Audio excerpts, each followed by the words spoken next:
Vamos a continuar con las exposiciones sobre la cápite de trasplante. No sé si pueden ver mi pantalla, ¿me confirman por favor? Sí se visualiza. Ya, perfecto.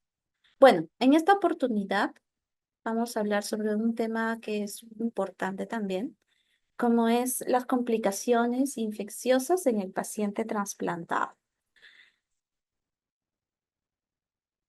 ¿Ya? Entonces, una de las cosas que nosotros tenemos que tener en cuenta es que si bien es cierto, el trasplante es un procedimiento altamente complejo, también produce ciertas alteraciones en el sistema inmunológico y por ende va a hacer que el organismo esté propenso a diferentes agentes infecciosos, bacterianos, virales y micóticos, ¿no? Entonces, es importante conocer, ¿no? Cuáles son este tipo de complicaciones y en qué periodo del trasplante se observan con mayor frecuencia. Entonces, para la agenda que vamos a tratar hoy, vamos a hablar sobre los factores predisponentes, las infecciones de acuerdo al periodo de trasplante, los tipos de infecciones, qué medidas preventivas nosotros podemos optar. Hablaremos un poco de profilaxis, antimicrobiana, inmunizaciones y finalmente voy a poner unas 2 o 3 preguntas que va a más o menos a hacer una forma de conclusión de los puntos más importantes que se han tocado en la presente sesión. Entonces, en cuanto a los factores predisponentes, siempre hay que evaluar al paciente como un conjunto. Cuando un paciente ingresa a un programa de trasplante, tenemos que hacer una valoración basal general, ¿no? Entonces, hay que tomar en cuenta qué tipo de enfermedad es la que presenta. Por ejemplo, hay pacientes con leucemia, otros pacientes con inmunodeficiencias primarias, insuficiencias medulares, etcétera, que ya tienen de por sí, por la misma enfermedad, factores predisponentes a que presente tal o cual infección. Entonces, por eso hablo de que es importante ver cuál es el grado de inmunosupresión por esa enfermedad de base, ¿no? Y el tratamiento que ha venido recibiendo hasta que el paciente ingresa al programa de trasplante. Entonces, lo que nosotros hacemos es hacer una valoración general y es importantísimo hacer una desfocalización muy, pero muy exhaustiva para evidenciar o identificar esos focos infecciosos que muchas veces están silentes, asintomáticos, y que cuando nosotros sometemos al paciente a un grado de inmunosupresión severa, estos van a aflorar y van a comprometer el progreso del procedimiento, ¿no? Es importante también realizar test serológicos previos para elegir una profilaxis adicional a lo que comúnmente suele usarse. ¿Ya? También es importante evaluar, ¿no? No solamente los factores pre-trasplante, o sea, en qué condiciones ingresa mi paciente a trasplante, sino también ver los factores predisponentes post-trasplante para adquirir tal o cual infección. Y eso principalmente va a estar dado por la velocidad en la que el paciente recupera su sistema inmunológico. Entonces, dependiendo de la enfermedad de fondo, del tipo de esquema de acondicionamiento, entre otros factores, vamos a tener una reconstitución inmunológica muy variable. Para algunos pacientes podrá ser al tercer, sexto mes, en cambio que para otros puede llegar hasta pasado el año de edad, incluso hasta los 2 años de seguimiento. Entonces, la reconstitución va a depender de muchos factores, como les comentaba. Uno, el tipo de trasplante, ¿no? La fuente de progenitores, ya sea médula o sangre periférica. Sabemos que con sangre periférica la reconstitución inmunológica es muchísimo más rápida. Los regímenes de acondicionamiento que yo voy a usar para este tipo de procedimientos van a variar de los acondicionamientos en los que no son ablativos, en los de intensidad reducida, hasta los más fuertes, digamos, que son los mieloablativos, ¿no? La compatibilidad donante-receptor es otro factor súper importante que hay que tener en cuenta. Sobre todo, evaluar, ¿no? Si es que, por ejemplo, los donantes tenemos presencia de serología positiva para citomegalovirus, que es una de las infecciones virales que con más frecuencia nosotros podemos evidenciar en el paciente post-trasplantado. y la presencia de enfermedades infecciosas o de enfermedades inmunológicas, tipo presencia de enfermedad de injerto contra huésped y su tratamiento, porque ustedes saben que la enfermedad de injerto contra huésped es como una especie de rechazo. Entonces, para poder nosotros inmunomodular el injerto, necesitamos usar inmunosupresores y entre otros esteroides, ¿no? Entonces, ya el usar esteroides, inmunosupresores u otro tipo de medicamentos hace que ya el sistema inmunológico se vea menguado y por ende es fuente para que pueda presentar cualquier tipo de infecciones. Otros factores que hay que tener en cuenta, aparte de los pre y post-implantes, son pues la duración de la neutropenia. Sabemos que mientras más prolongada y profunda sea la neutropenia, más posibilidades de que tengamos enfermedades infecciosas, por ejemplo, fúngicas. También hay que tener en cuenta el grado de lesión de las barreras anatómicas. Cuando nosotros sometemos al paciente a un esquema de acondicionamiento, hay sobre todo los acondicionamientos mieloablativos, son los que mayor posibilidad tienen de dañar de forma severa las barreras anatómicas, no solo a nivel de mucosas, superficiales, sino también internas. Estamos hablando de una mucositis intestinal. Entonces, eso va a crear microabrasiones intestinales y por ende va a ser puerta de entrada para que los gérmenes propios del organismo pasen al torrente sanguíneo y nos causen algún tipo de infección. Otro factor importante a tener en cuenta es el estado serológico pretrasplante. Les mencionaba en este caso el estado de, sobre todo, del citomegalovirus, tanto en el donante como en el receptor. Y obviamente el tipo de enfermedad de fase, ¿no? Ahora, nosotros sabemos que hay dos tipos de sistema inmunológico, ¿no? Uno que es, digamos, de corto plazo, ¿no? Que aparece rápidamente una vez que el paciente logra el injerto prenderse o implantarse, ¿no? Que estamos hablando de, dependiendo del esquema, entre 14 días, incluso en los más largos podemos llegar hasta 2 semanas. Pero hay otro tipo de sistema inmunológico que es de largo plazo, el que nosotros llamamos el sistema inmunológico de memoria, ¿no? Entonces, en el paciente trasplantado, principalmente el que demora en recuperarse es justamente este sistema inmunológico de memoria, porque hay una alteración no solamente del número de linfocitos, ¿no? Sino también de su función. Entonces, eso va a ser factor importantísimo para, sobre todo, reactivación de cierto tipo de infecciones, como son las virales. Y aparecen pues hasta los 6, 18 meses, que es en cuanto ya hay una reconstitución inmunológica de linfocitos T adecuada. Ahora, si existiera, por ejemplo, una enfermedad de injerto contra huésped, yo les mencionaba que usamos esteroides, usamos agentes inmunosupresores, pues va a ser que el paciente sea más susceptible a un tipo específico de infecciones, como son las infecciones por capsulados. Ahora, si el paciente presentara alguna deficiencia de inmunoglobulinas, por ejemplo, la inmunoglobulina A, pues principalmente va a haber infecciones de las barreras de mucosas. Sobre todo va a haber sinusitis, infecciones intestinales, diarreas, etc. No. Em, Vamos a ver que las infecciones no aparecen en cualquier momento, sino van a depender del periodo o del tiempo en el que ésta se presenta. Por ejemplo, vamos a hablar a partir desde el día cero, que es la fecha de nosotros infundimos las células madre, hasta la recuperación inmunológica, que pasa por 3 fases. La primera es el periodo neutropénico, todos nosotros sabemos que es la primera fase del paciente trasplantado. Es el momento en el que yo coloqué las células y voy a esperar ese prendimiento, ¿no? Entonces, principalmente aquí el factor predisponente pues es la neutropenia. El tiempo, como les comentaba, va a depender, ¿no? Del esquema que yo voy a usar, del tipo de trasplante que voy a emplear, ¿no? Y esto va aproximadamente entre 2 a 3 semanas. Y principalmente los agentes infecciosos que se presentan en esta etapa, principalmente son bacterias, hongos, sobre todo cándida y herpes simple, ¿sí? Eso es algo que quiero que tomen en cuenta. Tal vez pueda ser solamente pregunta para que lo tomen presente.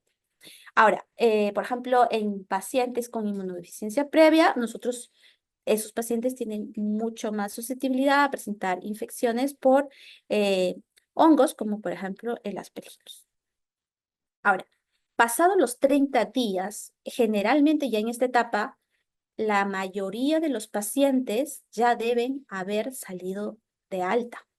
Algunos pueden haberse quedado porque puedan haber reactivado alguna infección. Pero generalmente en esta etapa, que es el periodo intermedio, ya el paciente es un paciente ambulatorio. Estamos hablando del primer mes hasta los 3 meses, más o menos, hasta los 100 días, ¿sí?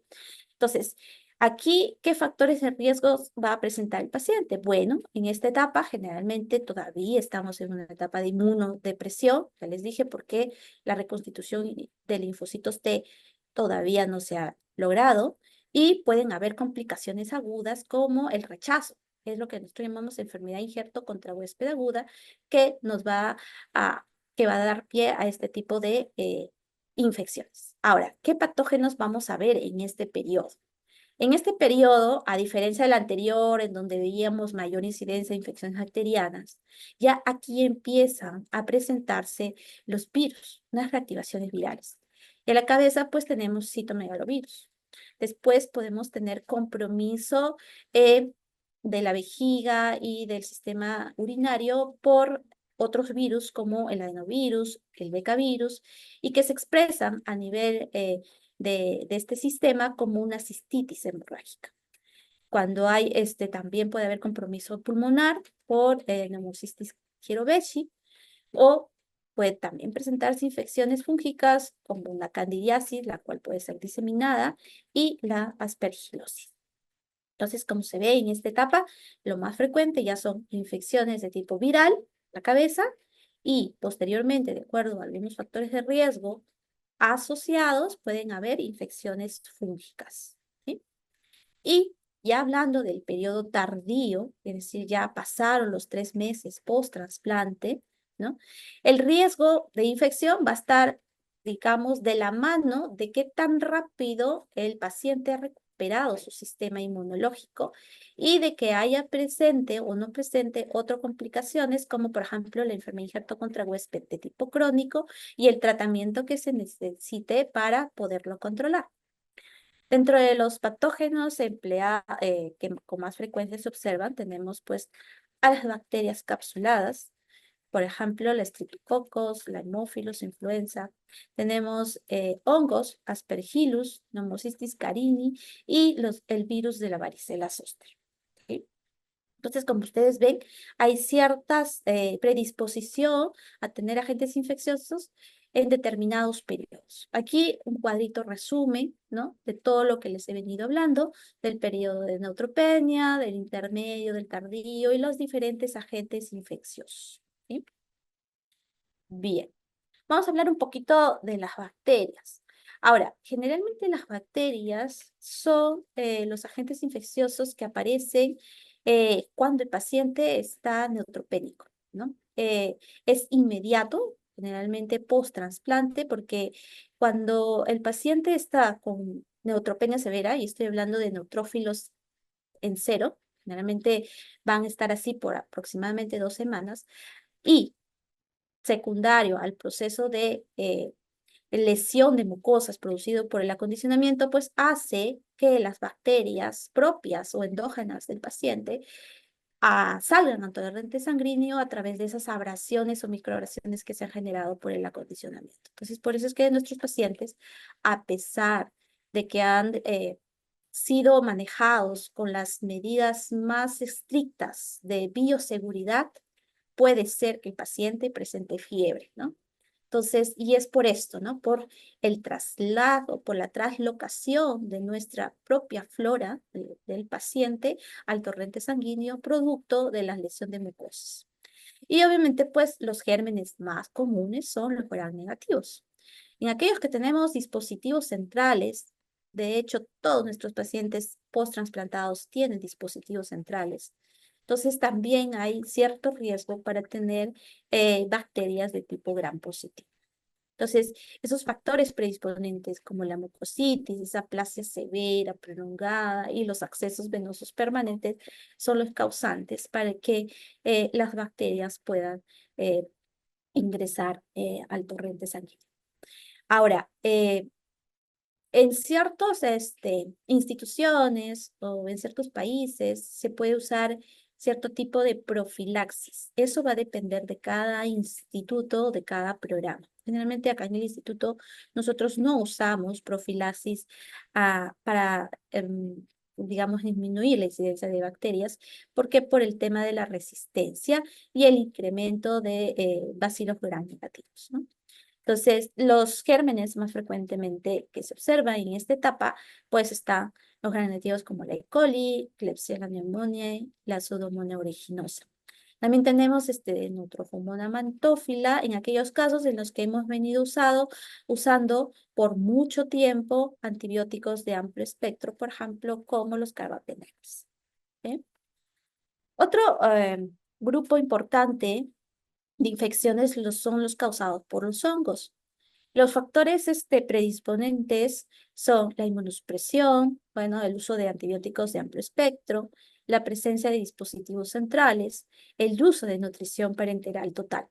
Generalmente, más de la mitad de los pacientes post-transplantados requieren este tipo de apoyo nutricional porque debido a la mucositis que presenta. Entonces, como le es imposible la alimentación vía oral por el daño de las mucosas, es que, pues, lamentablemente entra en este programa de NPT, ¿no? Entonces, también nuestros pacientes MINSA, a veces también tienen ya de base un estado de desnutrición crónica que se ve reagudizada por este cambio en sus hábitos, ¿no? Las alteraciones de barreras anatómicas y, bueno, la presencia de enfermedad injerto contra huésped definitivamente, porque ustedes saben que los esteroides que se usan para ello hace que, pues, te haga un incremento de la infección por estos patógenos. Ahora, las infecciones pueden aparecer también en cualquier periodo post-trasplante, como les mencionaba al inicio, ¿no? Los patógenos que con más frecuencia se observan son la Cándida, Aspergillus, dentro de ellos el Fumigatus y el Flavus, ¿no? Por ejemplo, si ustedes ven acá, es una tomografía de alta resolución, un TACAP, un problema pulmonar, en donde ven acá una lesión, ¿no? Y acá es el signo del halo, ¿no? Ven acá una hiperintensidad que es típica de una aspergilosis invasiva.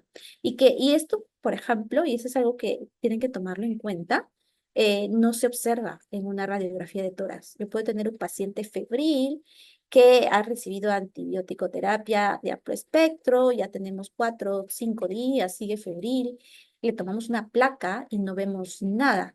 Entonces, es típico ver en este tipo de pacientes. O sea, yo voy a tener una radiografía de tórax normal, pero yo al momento de hacer una tomografía voy a evidenciar este tipo de alteraciones. Por eso es que en los pacientes neutropénicos, sobre todo post-transplantados, las radiografías de tórax a nosotros personalmente no nos sirven, no nos dice nada.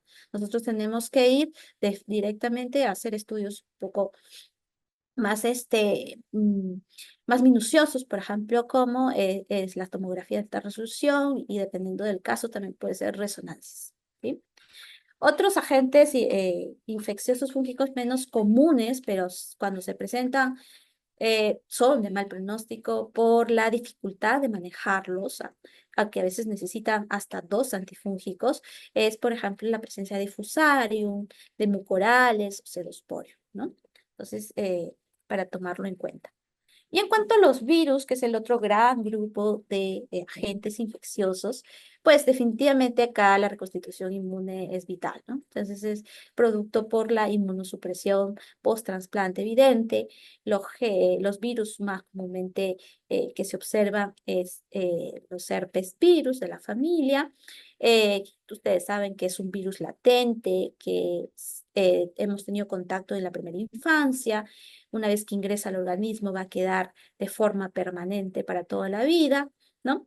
Se activa generalmente en la segunda, tercera semana post-trasplante y pues definitivamente la epidemiología ha cambiado rotundamente desde que se ingresó la profilaxis con aciclovir, ¿no? Antes de iniciar profilaxis, por ejemplo, en aquellos pacientes post-transplantados en los que no dábamos aciclovir, la reactivación por herpes virus simple era más del 70%. A diferencia, pues, que ahora ya es muchísimo menos y es más, casi ni se ve, ¿no?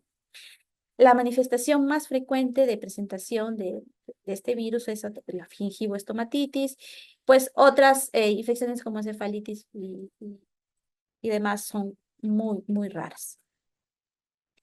Otro agente viral que es importante también mencionar aquí es la presencia de citomegalovirus, ¿no? El citomegalovirus es un virus endémico, ¿no? Aparece en un 70-80% de los receptores. Ocurre la infección desde el implante hasta el día más 120. Tiene mucho en relación con el grado de recuperación de la reconstitución inmunológica y el recuento de CD4, ¿no? Eh, Sabemos que puede haber transmisión por el inóculo del virus de un donante a un receptor cero negativo. Por eso es importante nosotros hacer esta valoración inicial en la etapa pretransplante para tomar las medidas necesarias. Eh, Citomegalovirus también puede transmitirse a través de la infusión de productos sanguíneos. Por eso es que la mayoría de nuestros productos sanguíneos son leucodepletados e irradiados. El uso de linfoglobulina antitinimocítica incrementa la posibilidad de esta reactivación de virus, sobre todo porque obviamente ustedes conocen que este es un medicamento que lo que hace es eliminar los linfocitos T, ¿no? Entonces, linfocitos T bajos, citomegalovirus incrementa. El otro es que usamos medicamentos y ciertas formas terapéuticas como la irradiación corporal total que también van a dañar y van a alterar los linfocitos T. Y obviamente la enfermedad de injerto contra huésped agudo, ¿no? Entonces esas son las formas de cómo se puede transmitir o cómo se puede reactivar el citomegalovirus sin tener en cuenta que obviamente una de las causas más frecuentes de reactivación del citomegalovirus es pues la reactivación del propio virus, sea de paso, en el receptor, ¿no? Que bueno, ha estado latente todo el tiempo y que en un momento dado esto se reactiva. Dentro de otro de los virus que es importante acotar acá es el virus herpes 6. Generalmente 30-40% de los pacientes van a desarrollar una viremia entre la segunda y cuarta semana, a veces hasta la quinta semana del trasplante. Los síntomas son muy sui generis. A veces solamente se presenta como fiebre, ¿no? Una fiebre de causa no bacteriana, porque es una fiebre que llega a 38,5 o 30 y pueden haber en algunos casos hasta 38,8, no más allá, ¿ya? Y es la única manifestación. Los reactantes de fase aguda están negativas y no hay ninguna foco identificado para buscar una bacteria. Entonces, en estos pacientes, nosotros estamos sospechando de este tipo de reactivaciones de herpes 6, ¿ya? A veces se acompaña la fiebre con un exantema muy fugaz. Nosotros lo llamamos como un exantema en semáforo, porque por la mañana está tranquilo y en la tarde se enciende, ¿no? Ese exantema que aparece y desaparece, ¿no? Eh, en ciertos casos puede también presentarse la infección por herpes 6 directamente como una encefalitis clínica.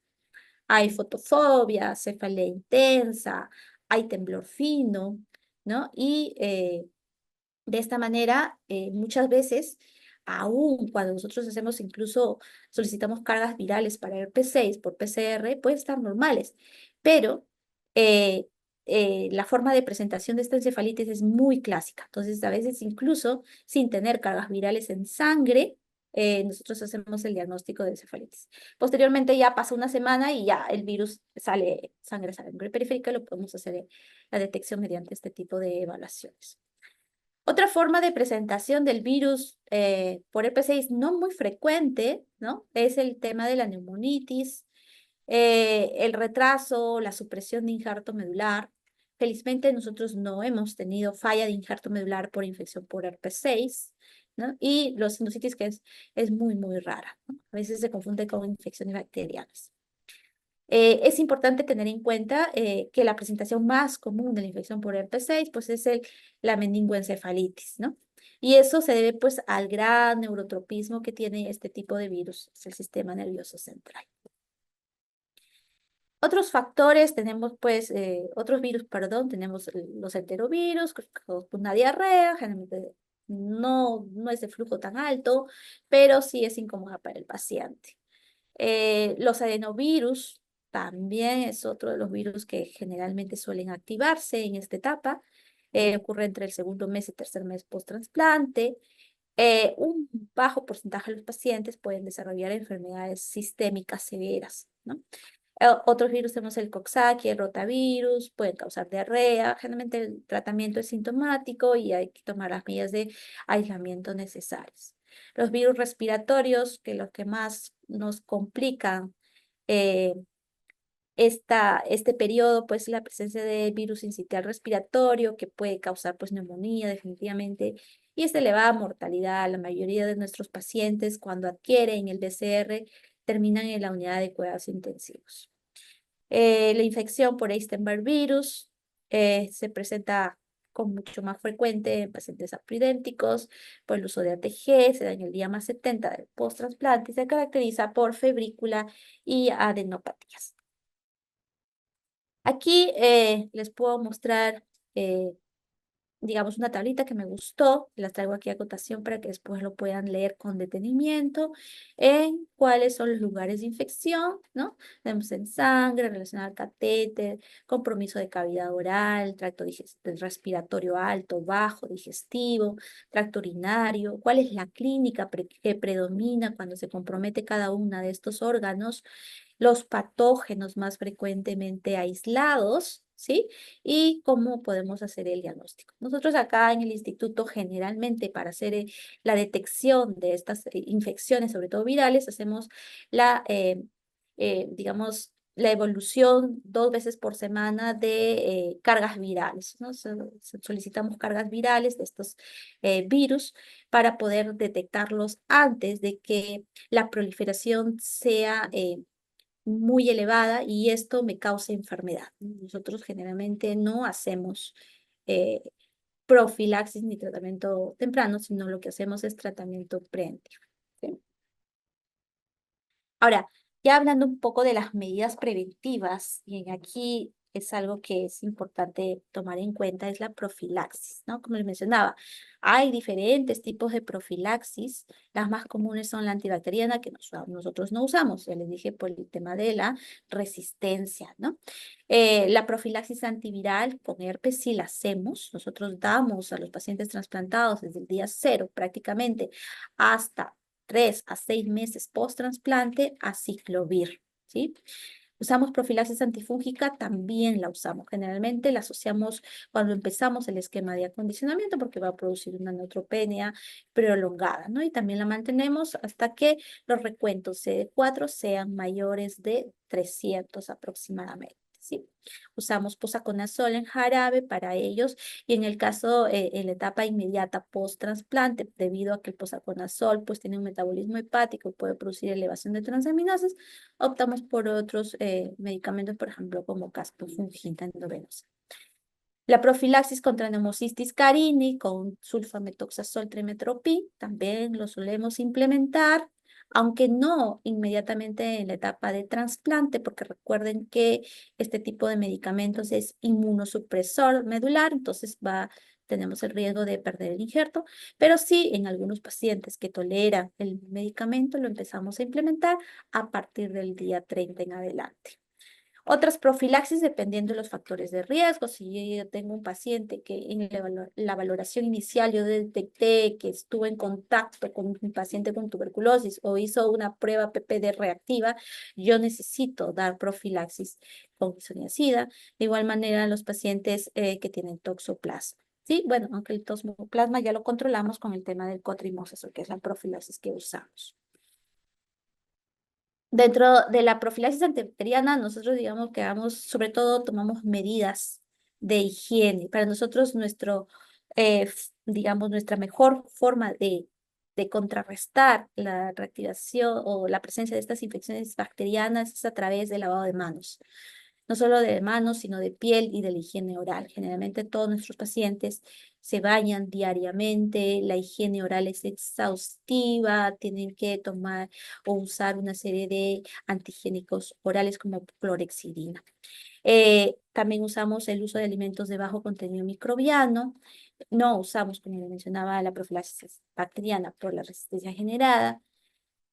Tenemos ambientes especiales para soportar toda la fase de neutropenia de este tipo de pacientes. Y es que nuestras habitaciones tienen pues filtros de alta eficacia de partículas aéreas, de los filtros CEPA, que obviamente no van a dejar pasar partículas grandes, ¿no? Entonces, las partículas son tan pequeñitas que ahí es difícil que se transmita algún tipo de germen.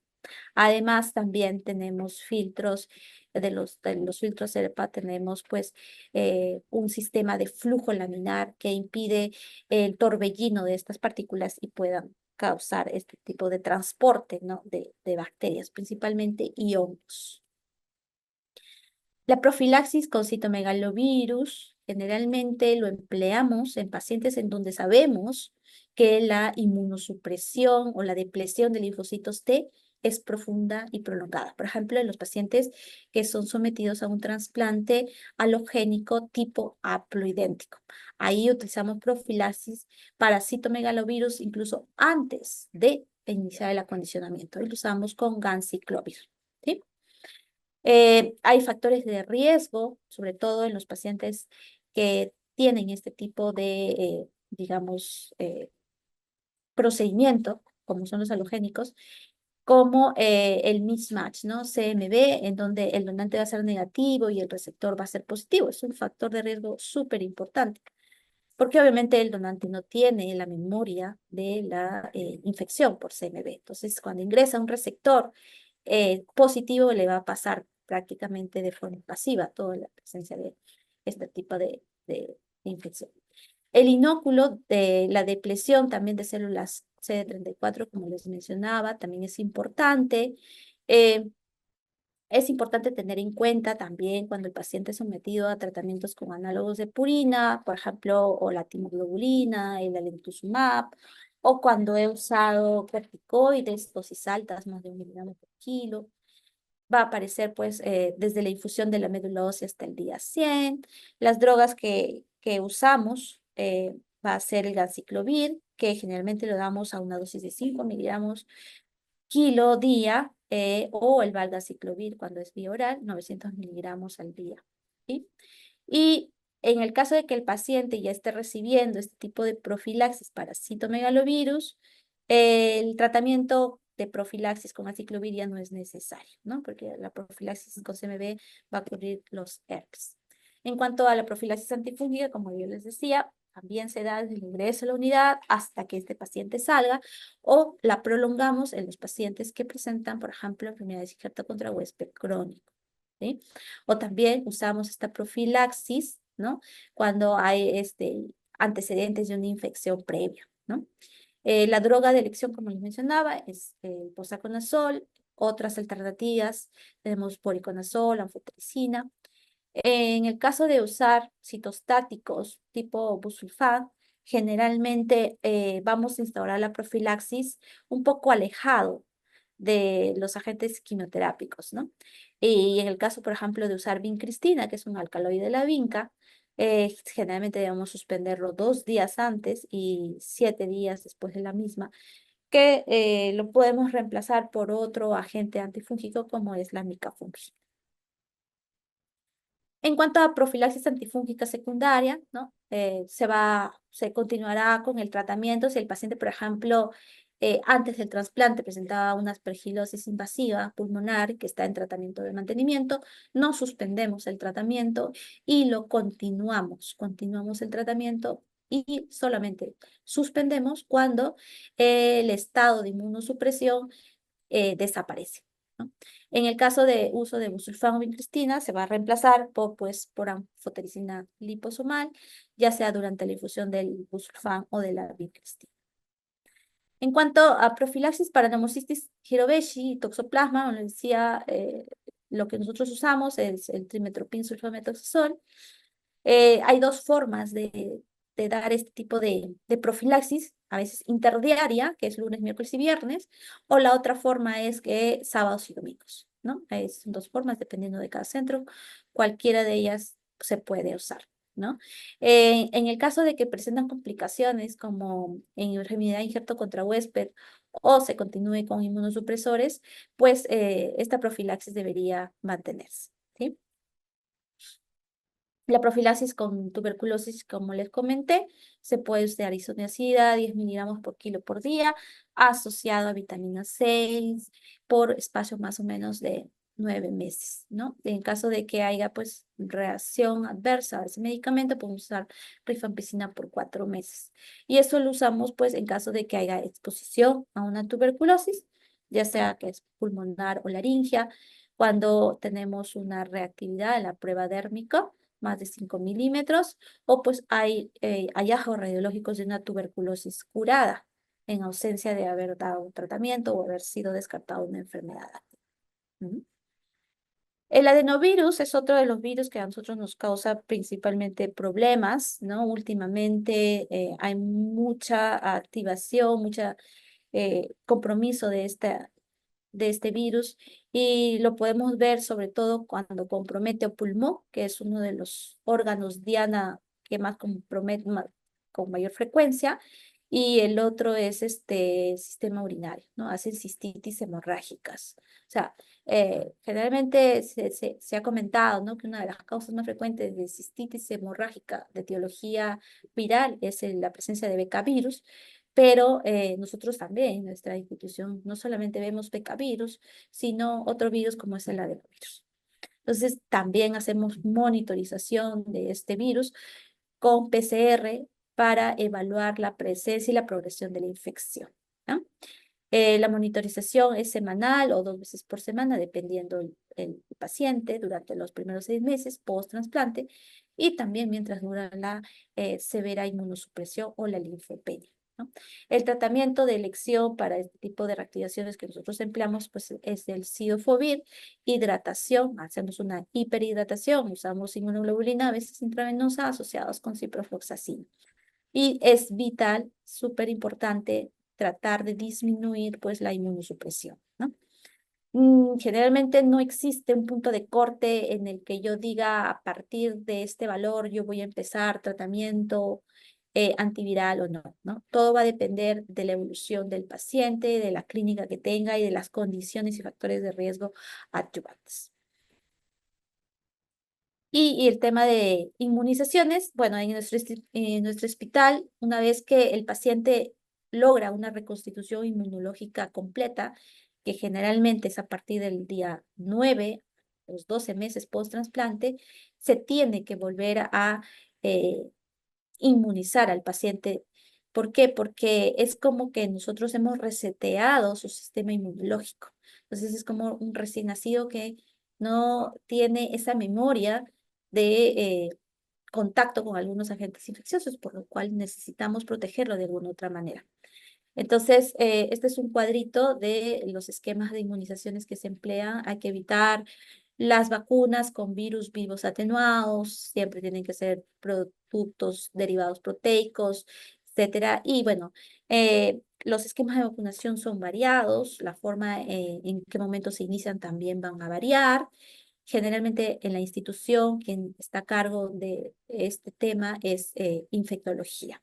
Nosotros a partir del noveno mes hacemos la reconstitución inmune, verificamos que está todo, digamos, adecuado y procedemos a hacer la transferencia y la consulta a infectología para que haga la programación de las diferentes vacunas que el paciente debe recibir.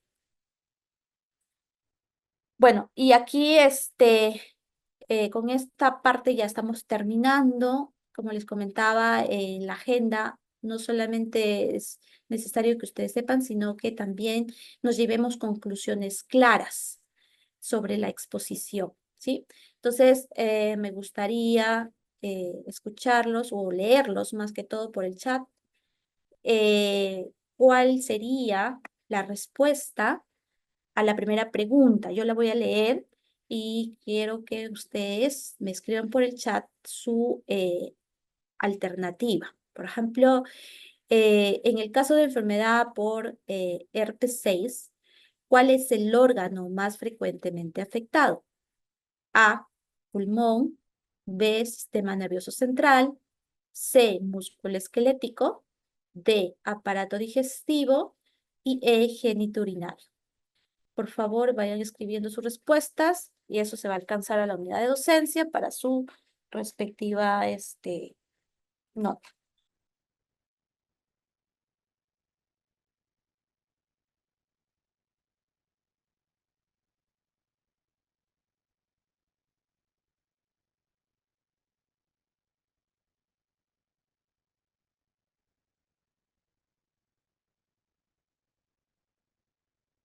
¿Mm? Muy bien, estamos de acuerdo. La respuesta correcta es sistema nervioso central. Sabemos que es un virus neurotrópico, ¿no? Muy bien, la siguiente pregunta.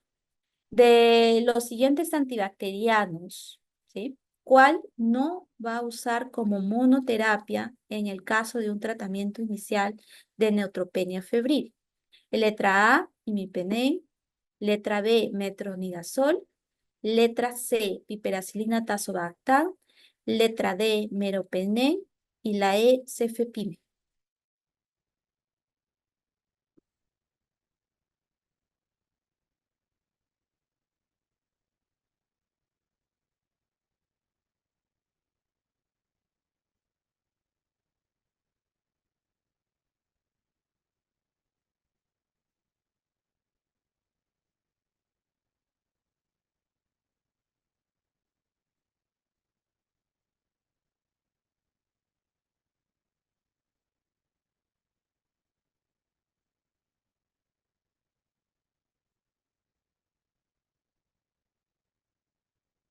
Bien, sí, estamos de acuerdo. Lo que no debemos usar como monoterapia realmente es el metronidazol, a no ser pues que tengamos un foco identificado, ¿no? Generalmente usamos tratamientos de amplio espectro a base de carbapenems. Muy bien, la siguiente pregunta. ¿Cuál de las siguientes infecciones no se esperaría encontrar en el día más 16 de un trasplante de progenitores hematopoyéticos? A, sepsis por neumonía aeruginosa; infección de la entrada del CBC por estafilococo epidermidis; neumonía intersticial por CMV; candidiasis oral o herpes labial.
Muy bien.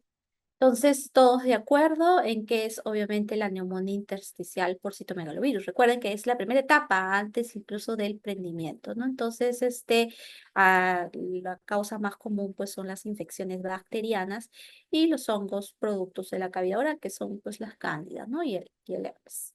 Muy bien. Ahora, la última pregunta. En lo que respecta a la infección por Aspergillus, ¿cuál de las siguientes afirmaciones es correcta? A, es una infección sin ninguna importancia. B, el tratamiento de elección es el fluconazol. La detección del antígeno galactomanano ha supuesto un avance importante para el diagnóstico. La tomografía de alta resolución es una técnica muy importante para el diagnóstico precoz. E, son correctas la letra C y la letra D.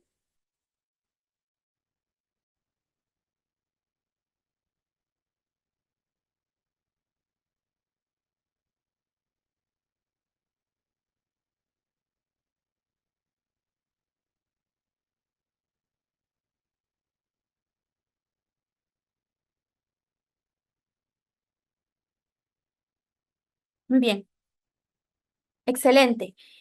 Eh, Creo que con estas preguntas hemos podido consolidar un tema súper importante y me parece que ha quedado todo claro, pero sin embargo, si tienen alguna duda o pregunta, pueden abrir su micro y poder hacerla para poderles resolver.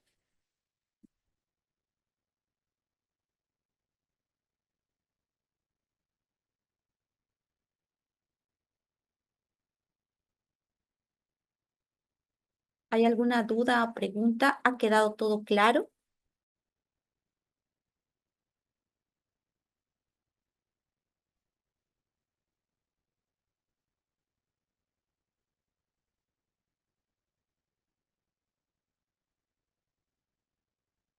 Bueno.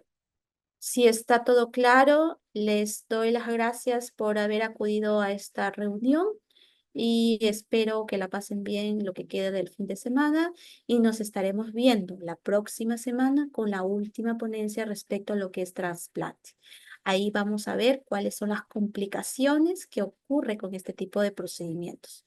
Ahora hemos visto las complicaciones agudas, pero la próxima semana les contaré un poquito qué pasa más allá de un paciente que ha recibido un trasplante, ya pasaron 5 años, ya pasaron 10 años, ya pasaron 15 años. ¿Cómo es la calidad de vida y a qué tenemos que tener eh, cuidado de estar monitorizando? Recuerden que ya en esta etapa, ya los pacientes muchas veces ya son dados de alta por la unidad de trasplante y van a ser manejados por ustedes en sus diferentes localidades, en sus diferentes instituciones. Entonces, ustedes tienen que saber muy bien qué buscar, qué identificar, qué saber puede pasar con ese paciente para poder identificar, abordarlo y hacer la transferencia o la referencia correspondiente de una manera precoz. Muchas gracias a todos por su participación. Buenas tardes.